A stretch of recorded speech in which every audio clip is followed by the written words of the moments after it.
Ito ang Fatbusters!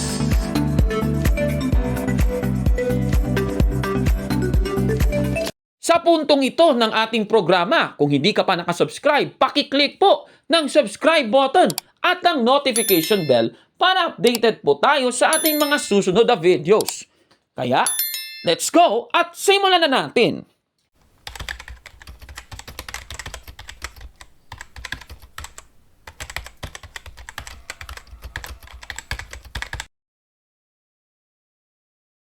Hindi mo ba nabalitaan na yung mga biktima ng bagyo ay linilingap ng Iglesia ni Cristo? Tinutulungan, binibigyan ng pagkain o anumang pangangailangan nila, pinagkakalooban ng Iglesia ni Cristo. Kahit hindi sila kapatid sa Iglesia, tinutulungan sila. Yan ay napapanood sa television. At maging sa YouTube, mapapanood nyo yan kung paano nililingap ng Iglesia ni Cristo ang mga Katoliko na biktima ng bagyo. Po isinasa publiko talaga yan kasi hindi naman ganun dapat ipandarakan. Hindi naman kagaya nung iba dyan na kada lingap sa mamamayan meron balita May sa TV. camera, no? May camera. May Hindi ganun yung Iglesia Katolika. Kung hindi nyo lang alam. Tapos may mga street children, kinukup-kup yan ng Iglesia Katolika. Sa bagyo nga yung Iglesia Katolika tumutulong talaga yan. Pero sikreto. Biblical naman yan Biblical yun na gawin yan sa sikreto. Basahin natin dito po sa isang Bible verse sa sandali lang i-flash natin sa screen. Ayan, sa stress, pakibasa kapatid na Gabriel. When you give to the poor, don't let anyone know about it. Then your gift will be given in secret. Your Father knows what is done in secret, and He will reward you. Ayan, kabunok, napakalinaw. Ayan. So, ito po yung guiding principle ng simbahang Katolika. When it comes to Catholic social teaching, hindi po ipinapaalam yan. So, ganun po yun. At, tsaka yun naman talaga yung ginagawa, yung Catholic social teaching na tinatawag, kapatid na Gabriel, meron pong fundamental concepts yan Ayan nakikita nyo sa screen. Di ba? So, at ayon nga sa aklat, babasahin ko na lang, yung Catholic Social Teaching ni Roger Obert, yung I guess nasa page, 2003 edition ito, nasa editor's preface ng aklat. Ito yung sinasabi. Yung Catholic Social Teaching daw, ang tawag daw sa kanya ay our best kept secret. Yan. Our best kept secret. So, sikreto yun. So, hindi kagaya nung sa Diliman na nakikita nyo sa TV, naglilingap sa mamamayan. Naalala ko si Cesar Sineta Ito si Cesar Sineta naman kasi, saan ba yung Iglesia Katolika? Tumutulong ba kayo? Saan ba napupunta yung abuloy nyo? Kung hindi mo lang alam. Kasi hindi mo yan alam. Kasi kayo sa INC nila. lantaran, nilalantad nyo talaga. Di ganun yun. Hindi nga biblical yun di ba? Yes. Wala na silang matatanggap sa Panginoon. Nasa Biblia yun. Sa Iglesia Katolika, hindi. Kung pwede nga taguin yan, di talaga ipapalabas di ba? Pero sa atin, yung nakakaalam lang ng mga ganito, ilan lang. Kaya nga tayo, gusto lang nating ibahagi bilang sagot doon sa mga akusasyon ng kagaya ng INC, hindi daw tumutulong yung Katoliko daw, saan daw napupunta yung kinokolekta sa abuloy tuwing misa. Hindi nila alam yan diba? Yes, Walang wala alam. silang idea. At saka lalong-lalo na yung kaibigan mo dyan sa MCGI din. Mas lalo na yun. Mas matindi yun. Yes. Di ba? Talagang grabe talaga. Pinangangalandakan talaga. May sa baryo-baryo pa target nun, Kaborno. May picture may picture pa nung mga ngaral nila. At ang pinakamatindi doon, Kaborno, sila lang daw yung namimigay ng libre, nagpapaaral ng libre. Ayan. Di ba? sa kanilang samahan, madami daw libre. Yan. Oo, marami daw libre. Libre din yung Oo, pag-broadcast, yun lang. yun. Di ba? Yan ang masaklap eh. Dapat walang broadcast. Di ba? Oo. Hindi kagaya sa atin, yung independent lang ng mga broadcaster, alam mo, tayo. Tayo Hmm. lang yung nagsasabi. Meron na yung ebidensya. Sila wala eh. Puro lang sila akusasyon eh. Ano daw ginagawa ng mga Yun na nga pari. eh. Yun ang Oo. masaklap Ang doon. galing-galing nila, parang akala mo sila nagha-handle ng pera. Dun sa samahan nila, shady din naman kung tutuusin. In fairness naman sa Caritas, marami na po silang natutulungan, 'di ba? Yun, At yun ang yun ang kagandahan dun. pinakamaganda doon. Oo. Kaya Tsaka ngayon, yes, oo. Ayun, ang ganda na, di ba? 'di ba? So ngayon ito na nga, sabi daw ni Cesar Sineta, Brother Gabriel, wala daw Hmm. naitulong ang simbahan. Naku, ayan. Nanloloko lang siya. Wala siyang alam, 'yan ang masasabi natin. Hulog na, nagpapakalat na naman ng fake news peddler 'yan eh. Eto pakita na natin mga kababayan yung update. Kung ano ngayon yung Caritas Manila. Ayan marami silang programa. Di ba? Ang ganda na. Oo. Yung YSLEP, ayan, yung YSLEP program, yung Caritas Damayan, yung Sangnakbay at yung Restorative Justice. Ayan. So, yan at malaki yung kanilang nakukuha. Ayan, nakikita nyo sa screen. May Yan, pamigay sa Brother di Gabriel. ba? Yung 353 billion pesos yung kanilang ibinahagi nung oo. 353 million pesos yung kanilang ibinahagi sa Di ba? mahigit 500,000 ng mga pamilya. Ay, malaki na yan, Brother Gabriel. Hindi, tsaka gusto ko yung ganyang kaburnok, yung talagang, tama pa yung term ko, versatile. Yung talagang ipinapakita yung nakokolektang pera. Di ba? Kaysa yung mga nasa ibang sektang sulpot, puro pataas lang yung pera patungong bulsa eh. Ayan, hindi. Nagre-report talaga sa, di ba? Nagre-report talaga sa madla. Oo. Oo. At sige. Sila, pinapakita talaga nila yung yung ayan paliitin na natin para malaki yung ating mga Oo, hitsura. oo. Yan. Oo. Ayan. So marami silang mga beneficiaries. Ayan nakikita nyo sa screen. Dadaanan na lang natin. Marami pala silang natutulungan. 'Di ba, Brother Gabriel? Poorest family. Families. Oo. Families. Oo. Hindi kagaya noon na kasi noon ganito 'yun, Brother Gabriel para alam ninyong Hmm. lahat. Noon Hmm. kasi noong bandang 1990s, yung Caritas Manila, 'pag sinabi mong Caritas, automatic parang street children yung tinutulungan. Kaya nga Mm. yung commercials nila more on sa mga street children, ayun. Oo. Oo. Nag-iba na 'yan ng lahat, nag-iba na po, 'yan. So, Yes. yan ngayon, iba na yung focus ng Caritas Manila. Pati nga yung mga mayroong vulnerable sector, tinutulungan din nila. Ayan. Ayun. Salamat sa Diyos, 'di ba? Lumago yung kanilang gawain.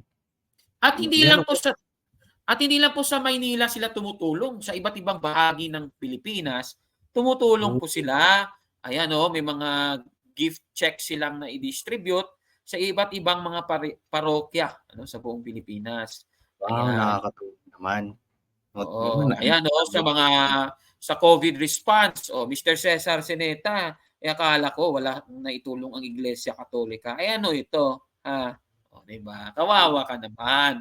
Ito pa, pati yung mga parokya na mahihirap yung mga miyembro, tinutulungan ng Caritas Manila, 'di ba? Hindi nila yan bino-broadcast, Brother Gabriel Hindi yan Yes. bino-broadcast. Oo. Pero sila transparent, yun yung term, hindi vulnerable. Yun, Transparent transparent. yung transparent yung Caritas. Kung ilan yung naiipong donasyon, ipinapakita sa madla, hindi kagaya ng iglesia ni basta alam mo na kung anong iglesia Alam yan. na natin yan, di ba? Alam na Puro natin. pataas lang pera. Yung ipinapakita lang, nakatulong ganito yung kanilang iglesia, naglilingap ng mamamayan. Iceberg lang eh. Oo. Pero hindi ipinapakita kung ilan yung naiipon at ilan naman yung nagagasta doon sa ganitong gawain. Ang ending pala baka 5% lang pala, yung 95 yun, alam mo saan napupunta. Oh, di ba? Mas matindi 'yon.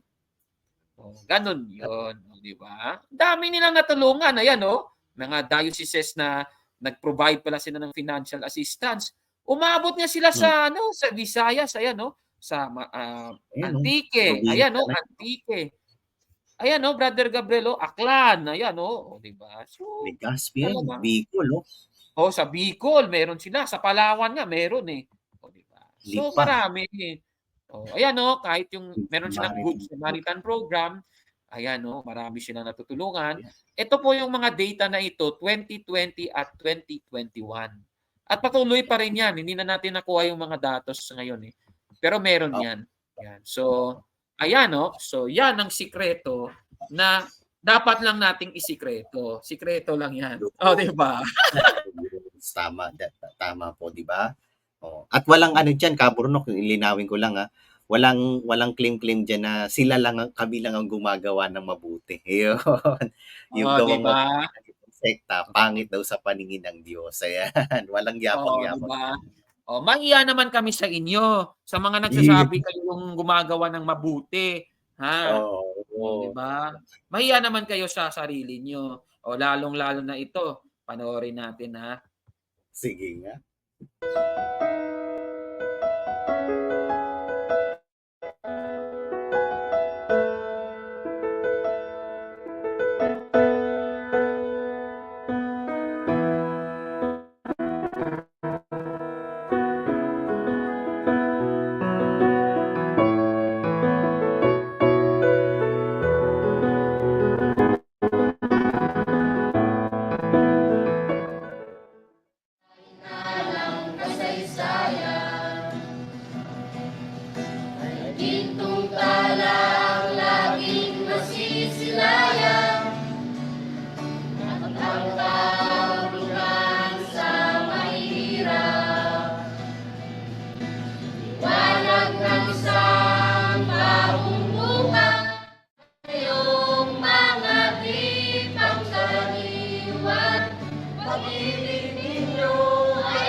Ayan. So yan po ang magandang gawain ng Caritas Manila, kapatid na Gaprero, di ba? Nakaka-proud bilang isang Katoliko na meron pong isang organisasyon katulad po ng Caritas Manila. Hindi kagaya ng iba dyan, hanggang ngayon, ipinapakita pa rin sa TV yung kanilang mga ginagawa na panluloko, Nagsishare, naglilingap-lingap.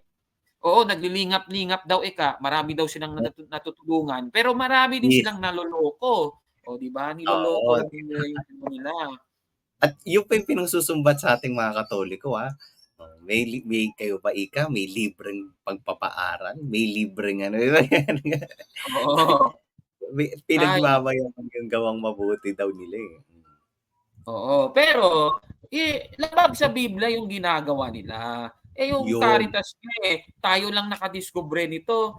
Sila hindi. Kasi lumalabag sila sa Biblia, Mateo 6:3. Ayan. Yes. Sino ba ang may lahi ng demonyo? Mga exorcist ba? Hindi naman Yung lahi ng demonyo, Juan 8:44, yung mga nagsisinungaling kagaya ni Cesar Ceneta. Nako. At kahit nga si Cesar Ceneta, alam naman niya na ang demonyo ay nasa taong sinungaling. At siya yon, sinungaling. Ito, panoorin natin yung kanyang pag-amin. Ngayon, ako naman po, ang masasabi ko lang po sa mga Katoliko, ang turo po ni Kristo,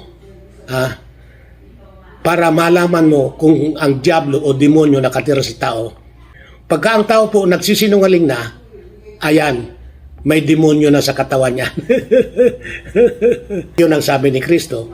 Basta ang tao nagsisinungaling na, asahan mo yan, ang diablo ay nasa katawan niya na. Madali pong malaman kung ang tao may demonyo. Yung sundin mo, paniwalaan mo yung sinabi mismo ni Kristo. Pagka nagsisinungaling na ang tao, sigurado yan, may demonyo na yan. Si Kristo may sabi niya na, kung ang demonyo ay nakatago na sa katawan ng tao, sinungaling yung taong yun. Kaya dahil sa pagsisinungaling, paulit-ulit na pagsisinungaling, adik na sa pagsisinungaling, kaya ayan, nasira na ang ulo.